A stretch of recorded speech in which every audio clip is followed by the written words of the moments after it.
নমস্কার। আপনারা নিশ্চয় সুস্থ আছেন, ভালো আছেন। আগামী 23/4/2026 তারিখে পশ্চিমবঙ্গ বিধানসভা ভোট 2026-এর প্রথম দফার ভোট। সেই ভোটে আপনি যখন প্রিসাইডিং অফিসার হিসাবে ভোট করতে যাবেন, বুথে কিন্তু আপনার গুরুত্ব অপরিসীম এবং আপনাকে বেশ কিছু দায়িত্ব পালন করতে হবে। সেই সম্পর্কে শেষ মুহূর্তে নির্বাচন কমিশন বেশ কিছু গাইডলাইন দিয়েছেন, সেগুলো একটু দেখে নেওয়া যাক। অর্থাৎ প্রিসাইডিং অফিসারের কি গুরুত্বপূর্ণ দায়িত্ব পালন করতে হবে তা আলোচনা করা যাক। প্রিসাইডিং অফিসার বা পোলিং অফিসারদেরকে বলা হচ্ছে তারা যেন কোনো অপরিচিত ব্যক্তিকে তাদের ফোন নাম্বার না দেন এবং কারোর কাছ থেকে কোনো যেন উপহার না গ্রহণ করেন। এমন যদি হয় যে কোনো ব্যক্তি তাদেরকে কোনো প্রস্তাব দিয়ে বা হুমকি দিয়ে ফোন করছেন, সেটা যেন অবিলম্বে সেক্টর অফিসারকে জানান প্রিসাইডিং অফিসাররা। ভোটের আগের দিন অর্থাৎ P-1 ডেতে সমস্ত পোলিং পার্টি জড়ো হবেন এবং সেখানে যে দেখবেন যে ডিকোডিং যে লিস্ট চার্ট থাকবে, সেখান থেকে আপনার পার্টি নাম্বারের জন্য কোনখানে আপনার কোন বুথে আপনার ভোট পড়েছে সেটা আগে দেখে নেবেন। এরপর আপনি আপনার নির্দিষ্ট বুথের জন্য মোবাইল রেজিস্ট্রেশন করবেন, ইসিআই নেটে রেজিস্ট্রেশন করবেন। ইসিআই নেটে কীভাবে রেজিস্ট্রেশন করবেন তার ভিডিও আগেই শেয়ার করেছি, তার লিঙ্ক ডেসক্রিপশন বক্স এবং আই বাটনে দেওয়া থাকছে, চাইলে দেখতে পারেন। আপনার মোবাইল রেজিস্ট্রেশন হয়ে যাওয়ার পর দেখবেন আপনার বুথের জন্য মাইক্রো অবজারভার আছে কিনা, ফটোগ্রাফার আছে কিনা, তাহলে সেগুলো ট্যাগ করার ব্যবস্থা করে নেবেন। আপনার যিনি সেক্টর অফিসার এবং অ্যাসিস্ট্যান্ট সেক্টর অফিসার যদি থাকেন তাদের সাথে যোগাযোগ করবেন। আপনি আপনার কাউন্টার থেকেই নির্দিষ্ট যে আপনার জন্য কাউন্টার ডিসির কাউন্টার থাকবে সেখান থেকে পেয়ে যাবেন এবং দেখবেন যে সেক্টর অফিসার আপনার সাথে যোগাযোগ করে নিচ্ছেন। তারপর আপনাদের পোলিং পার্টির সব মেম্বার জড়ো হয়ে গেলে আপনাদের অ্যাটেন্ডেন্স দেওয়ার পর আপনারা যে নির্বাচনী সরঞ্জামগুলো আপনার নির্দিষ্ট কাউন্টার থেকে সংগ্রহ করুন এবং যাচাই করে দেখে নিন যে চেক লিস্ট থাকবে ঠিক আছে কিনা। এবারে আরেকটা জিনিস গুরুত্বপূর্ণ, যে last minute briefing LMB P-1 ডেতে অর্থাৎ ভোটের আগের দিন ডিসিআরসিতে পোলিং টিমকে প্রিসাইডিং অফিসার এবং পোলিং অফিসারদের ভূমিকা ও দায়িত্বগুলো পুনরায় ঝালিয়ে দেওয়ার জন্য একটা নির্দিষ্ট হলে 20 থেকে 30 মিনিটের একটা সংক্ষিপ্ত প্রশিক্ষণের অধিবেশনে যোগ দিতে হবে। এই ব্রিফিংয়ের শেষে তাদের একটা লাস্ট মিনিট পয়েন্ট লিস্ট দেওয়া হবে এবং প্রিসাইডিং অফিসারকে একটা ঘোষণাপত্রে স্বাক্ষর করতে হবে, অর্থাৎ ডিক্লারেশন দিতে হবে যে তারা সমস্ত নির্দেশাবলী পালন করেছেন। এরপর নিরাপত্তা ব্যবস্থাটা দেখে নিতে হবে। আপনার জন্য যে নির্দিষ্ট গাড়ি অ্যালট করা থাকবে সেই গাড়িতে সরঞ্জামগুলো তুলবেন। পোলিং টিম সরাসরি পোলিং স্টেশনের দিকে রওনা হবেন। সেখানে পৌঁছে দেখবেন যে CAPF অর্থাৎ কেন্দ্রীয় সশস্ত্র পুলিশ বাহিনী এসেছে কিনা। যদি না এসে থাকে আপনার সাথে থাকা যে সশস্ত্র পুলিশ বাহিনী তাদের থাকতে বলবেন EVM-এর নিরাপত্তার জন্য। আর যেসব পোলিং স্টেশনের সীমানা বা প্রাচীর নেই সেখানে CAPF জওয়ানের মোতায়েন করার সুবিধার্থে প্রবেশপথে বাঁশের বেড়া দেওয়ার পরামর্শ দেওয়া হয়েছে। সম্পূর্ণ ভবনটিকে ঘিরে ফেলার প্রয়োজন নেই। এ ব্যাপারটা আপনাকে দেখতে হবে না, করাই থাকবে, এটা সেক্টর অফিসার ব্যবস্থা করবেন। প্রিসাইডিং অফিসারকে নিশ্চিত হতে হবে যে ওয়েবক্যাম বসানোর জন্য পাওয়ারের পয়েন্ট দেওয়া হয়েছে এবং ক্যামেরাগুলো ঠিকভাবে লাগানো হয়েছে, সেগুলির অ্যালাইনমেন্ট পোলিং স্টেশনের ভেতরে বাইরে সঠিক আছে, ভোটদান কক্ষের অবস্থান উপযুক্ত কিনা, দরজা জানলা সুরক্ষিত কিনা তাও কিন্তু একবার দেখে নেবেন। এগুলো নিয়ে চিন্তা করার কোনো কারণ নেই, সেক্টর অফিসার এগুলো আগের থেকেই দেখে রাখবেন, কারণ ওনাদের উপর এগুলো দায়িত্ব থাকবে। পোলিং টিমকে sector officer, assistant sector officer, returning officer, observer, RO and DEOর যে কন্ট্রোল রুম, সংশ্লিষ্ট CAPF কোম্পানির কমান্ড্যান্ট এবং কুইক রেসপন্স টিম QRT সমস্ত ফোন নম্বর কিন্তু জোগাড় করে হাতের কাছে রাখতে হবে। পোলিং টিম CAPF-এর সাথে পুরো চত্বরটা আবার দেখে নেবেন। 100 মিটার পরিধি, ভোটার অ্যাসিস্ট্যান্স বুথ VAB এর অবস্থান, ভোটারদের লাইনের বিন্যাস, জওয়ানদের অবস্থান নির্ধারণ করবে। ভোটদান কক্ষে কোনো অননুমোদিত ইলেকট্রনিক ডিভাইস আছে কিনা তা পরীক্ষা করতে হবে। পাওয়া গেলে তা অবিলম্বে সরিয়ে ফেলতে হবে অথবা প্রয়োজনীয় ব্যবস্থার জন্য সেক্টর অফিসারকে জানাতে হবে। ভোটের গোপনীয়তার জন্য CAPF এবং সেক্টর অফিসার সাথে পরামর্শ করে ভোটের আগের দিনই ভোটদান কক্ষের অবস্থান নির্ধারণ করতে হবে। প্রিসাইডিং অফিসার নিশ্চিত করবেন যাতে কোনো অননুমোদিত ব্যক্তি পোলিং স্টেশনে প্রবেশ করতে না পারে। CAPF-কে নির্দেশ দেওয়া হয়েছে যে DEO দ্বারা প্রদত্ত বৈধ পরিচয়পত্র যাচাই করেই যেন শুধুমাত্র অনুমোদিত ব্যক্তিদের ভোটের আগের দিন এবং রাত্রে ভোট কেন্দ্রে প্রবেশ করতে দেওয়া হয়। প্রিজাইডিং অফিসার নিশ্চিত করবেন যাতে ইভিএম এর সাথে কোনো প্রকার কারচুপি না হয়, যেমন প্রার্থীর বোতামে পারফিউম বা কালি লাগানো অথবা কোনো বোতামে টেপ লাগানো, এগুলো যাতে না হয় প্রিজাইডিং অফিসারের উপর কিন্তু দায়িত্ব থাকছে। অর্থাৎ এইরকম কোনো অভিযোগ এলে আপনি সমস্ত পোলিং এজেন্টদেরকে নিয়ে আগে চেক করবেন, তারপর ব্যবস্থা গ্রহণ করবেন। পোলিং টিম অপ্রয়োজনে পোলিং স্টেশন চত্বর ছেড়ে বাইরে যাবেন না। স্থানীয় কোনো চায়ের দোকানে বসে গল্পগুজব করা, স্থানীয় ব্যক্তিদের সাথে আড্ডা দেওয়া, এগুলো কোনো মতেই চলবে না এবং স্থানীয় কোনো ব্যক্তিকে পোলিং প্রাঙ্গণে ঢুকতে দেওয়া যাবে না। পোলিং টিম এবং সিএপিএফ টিম শুধুমাত্র জেলা প্রশাসন বা রিটার্নিং অফিসারের ব্যবস্থা করা খাবারই গ্রহণ করবে। বাইরের থেকে অন্য কারো দেওয়া খাওয়া নেওয়া চলবে না। স্থানীয় দোকান বা স্থানীয় বাসিন্দাদের দেওয়া খাবার, জল, এগুলো গ্রহণ করা যাবে না। এই সন্ধ্যেবেলায় যে পৌঁছে গেলেন ভোটের আগের দিন এবং অনেকটা কাজ সেরে রাখবেন। নির্দিষ্ট ফর্ম খামগুলোর যেগুলো লেখার জায়গা, আপনার পোলিং স্টেশন নাম, নাম্বার, বিধানসভার নাম, নাম্বার, এগুলো লিখে রাখবেন। প্রত্যেকটা ফর্ম খামে ডিস্টিংগুইশ মার্ক দিয়ে রাখবেন। হাতের কাছে ভোরবেলায় যে মক পোল করবেন তার জন্য যে প্রয়োজনীয় জিনিসপত্র, গালাসিল, মোমবাতি, দেশলাই, সুতো, address tag, special address tag, green paper seal, pink paper seal, যা যা লাগবে মকপোল এবং মকপোলের পরবর্তী সময় সেগুলো কিন্তু হাতের কাছে রাখবেন। এবং প্রত্যেক পোলিং অফিসারের যা যা দায়িত্ব সেই অনুযায়ী তাদের যে প্রয়োজনীয় কাগজপত্র সেগুলো তাদের কাছে দিয়ে দেবেন। এবার ভোটের দিন আপনারা জানেন যে সকাল 7টায় ভোট শুরু হবে, তার 1.5 ঘন্টা আগে অর্থাৎ 5:30টায় মকপোল শুরু করতে হবে। কোনো যদি পোলিং এজেন্ট না আসে তাহলে 15 মিনিট অপেক্ষা করবেন, তারপর কিন্তু মকপোল শুরু করে দিতে হবে। তাহলে ভোটের দিন 4:45 মিনিটের মধ্যে পোলিং টিমকে ভোটের জন্য প্রস্তুত থাকতে হবে।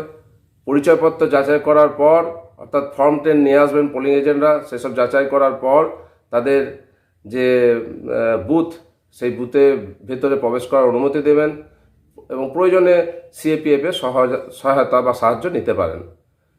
নির্ধারিত সময়ে মকপোল শুরু করতে হবে, যেটা আগেই বললাম। মকপোল শেষ হওয়ার পর পোলিং এজেন্টদের কিন্তু স্বাক্ষর নিতে হবে। প্রিজাইডিং অফিসারের যে রিপোর্ট তার পার্ট 1-এ যে মকপোল সার্টিফিকেট তৈরি করা হবে সেখানে কিন্তু পোলিং এজেন্টদের স্বাক্ষর নিতে হবে।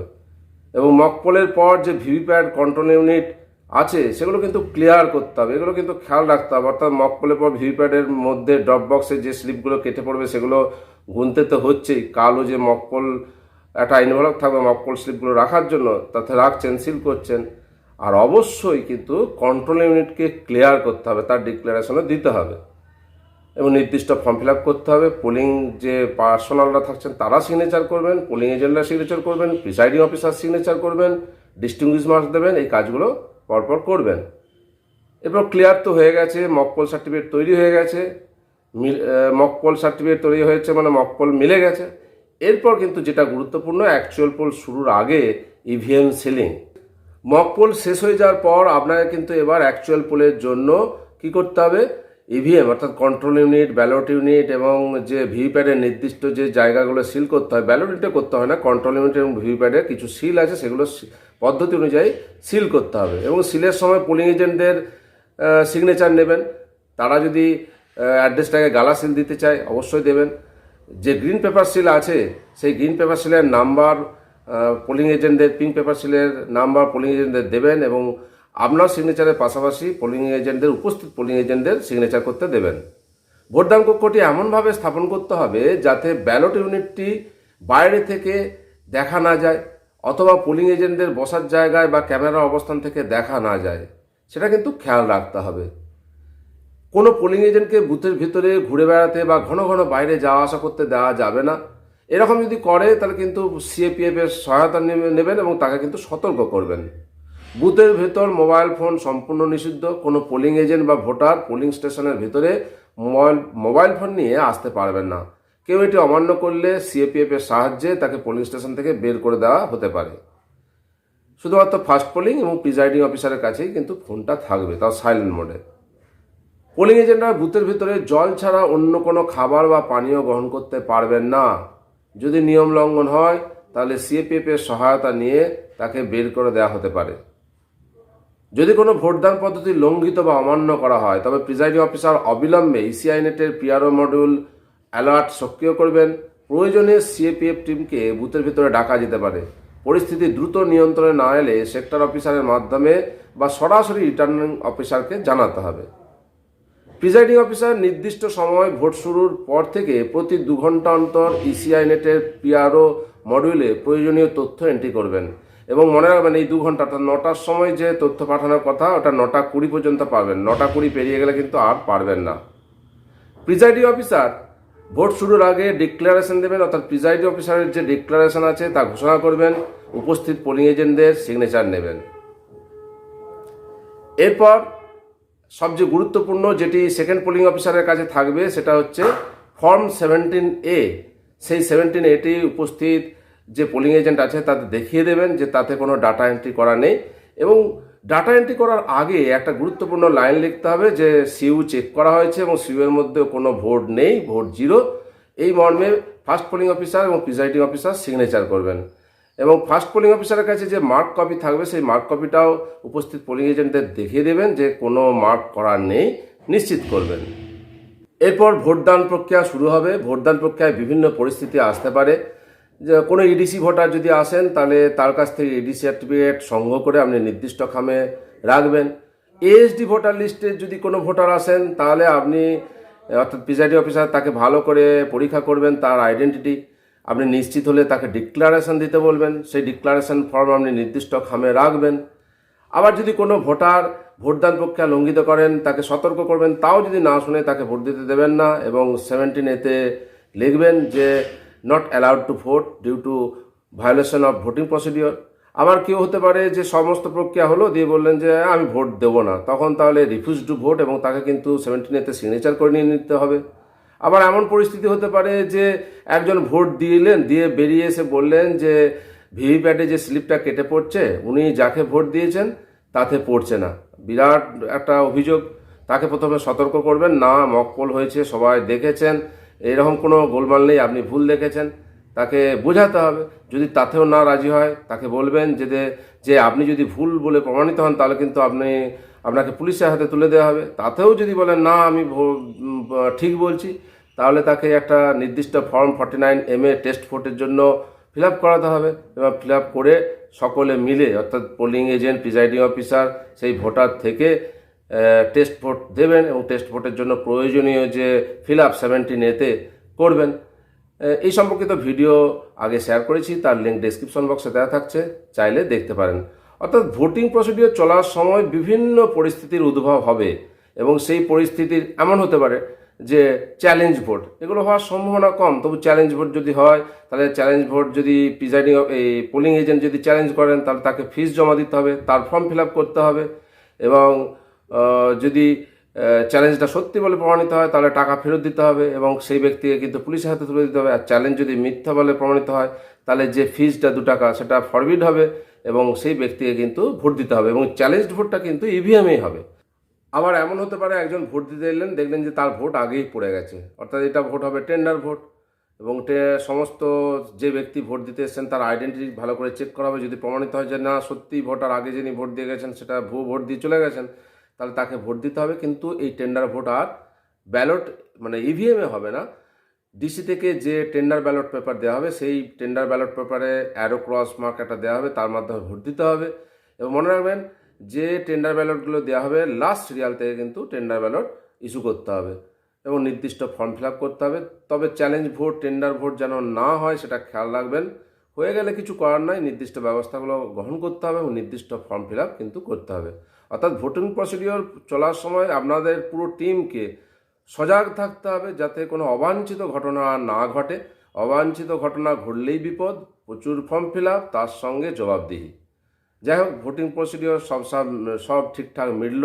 এবার দেখলেন যে আপনার 6টা পর্যন্ত ভোট, 5:55 বাজছে, এখনও অনেকজন আছে, তাহলে আপনাকে কিন্তু ঠিক 6টার সময়, তার আগে ঘোষণা করবেন 6টার সময় আমি এবার ভোটের জন্য স্লিপ ইস্যু করব। 6টার পর, 6টা হচ্ছে অফিসিয়াল টাইম, কিন্তু এখনও যেহেতু তার আগের থেকে আপনারা লাইন দিয়েছেন, যারা যারা লাইনে আছেন তারা ভোট দিতে পারবেন। সেই জন্য আপনাকে কিন্তু ওই লাইনের যে লাস্টে দাঁড়িয়ে আছেন সেই থেকে তাকে 1 নাম্বার যে ভোটার স্লিপ দিতে হবে। এইভাবে ভোটার স্লিপ দিয়ে এসে পুরো লাইনটাকে তার ভোটে দেওয়ার জন্য কিউ ভোটার স্লিপ আর কি, কিউ স্লিপ যাকে বলে, কিউ স্লিপ দিলেন। এবার ভোট চলছে, কিউ স্লিপের সমস্ত যেগুলো ইস্যু করেছেন ভোট দেওয়া সম্পন্ন হয়েছে, আর কেউ নেই।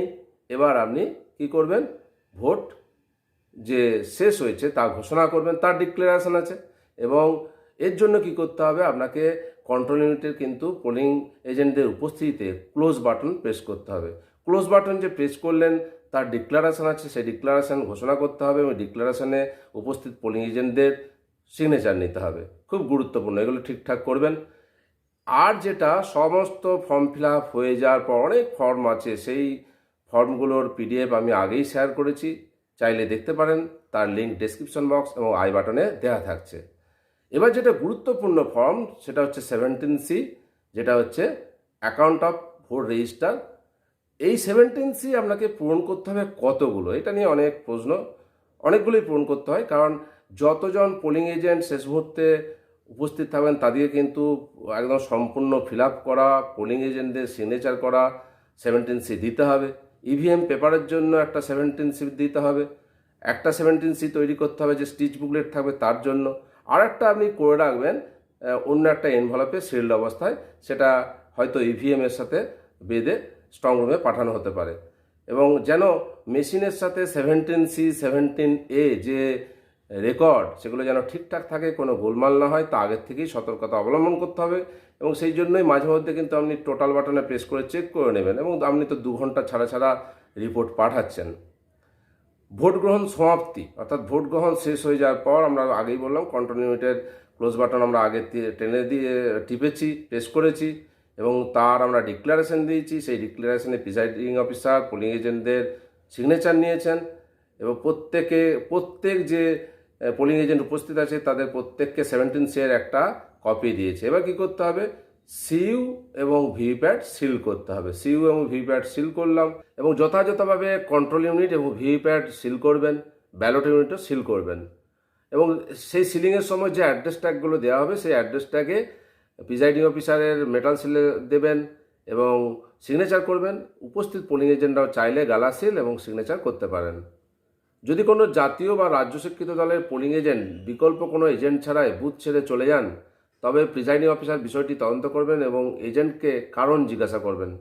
যদি দেখা যায় যে কোনো ভয়ভীতি বা জোর জবরদস্তির কারণে তিনি চলে যাচ্ছেন, তবে অবাধ ও শান্তিপূর্ণ ভোটের স্বার্থে প্রিসাইডিং অফিসার সিএপিএফকে হস্তক্ষেপ করতে বলবেন। যদি কোনো পোলিং এজেন্ট দীর্ঘ সময় অর্থাৎ 30 মিনিটের বেশি অনুপস্থিত থাকেন, তবে তা অবিলম্বে সেক্টর অফিসারকে জানাতে হবে। এখন বলতে পারেন না এগুলো নিয়ে মাথা ব্যথার কারণ নেই, কিন্তু এগুলো হচ্ছে ইসিআই ইলেকশন কমিশন অফ ইন্ডিয়ার গাইডলাইন এবং এই গাইডলাইনগুলো দেওয়া আছে, সেগুলোই আপনাদের সঙ্গে শেয়ার করলাম। মনে রাখবেন যে ভারতের নির্বাচন কমিশনের এই নির্দেশাবলী বা অন্য কোনো নির্দেশ পালনে ব্যর্থ হলে পোলিং টিমের সদস্যদের বিরুদ্ধে কঠোর বিভাগীয় ব্যবস্থা নেওয়া হতে পারে। এই যে ভোট প্রক্রিয়া আপনি গ্রহণের জন্য বুথে যাবেন, একটা দীর্ঘ প্রক্রিয়া, শরীর ক্লান্ত হয়ে যাবে, মাথা ব্যথা হবে এবং আমরা সবসময় যে খুব আনন্দ করে আমরা ভোটের ডিউটি করি তা নয়, আমাদেরকে পালন করতে হয়। ভোটের কাজ ঠিক আছে, ভোটের কাজ নিয়ে মাথা ব্যথা নেই, কিন্তু পারিপার্শ্বিক যে পরিস্থিতি এবং যে এত নিয়মের বেড়াজাল, সেই জন্যই একটা চাপের কারণ হয়ে যায়। আপনারা যথাযথভাবে সমস্ত নির্দেশ পালনের চেষ্টা করবেন এবং আপনাদের ভোট প্রক্রিয়া খুব ভালোভাবে মিটুক এবং আপনারা সকলে সুস্থ থাকুন, ভালো থাকুন।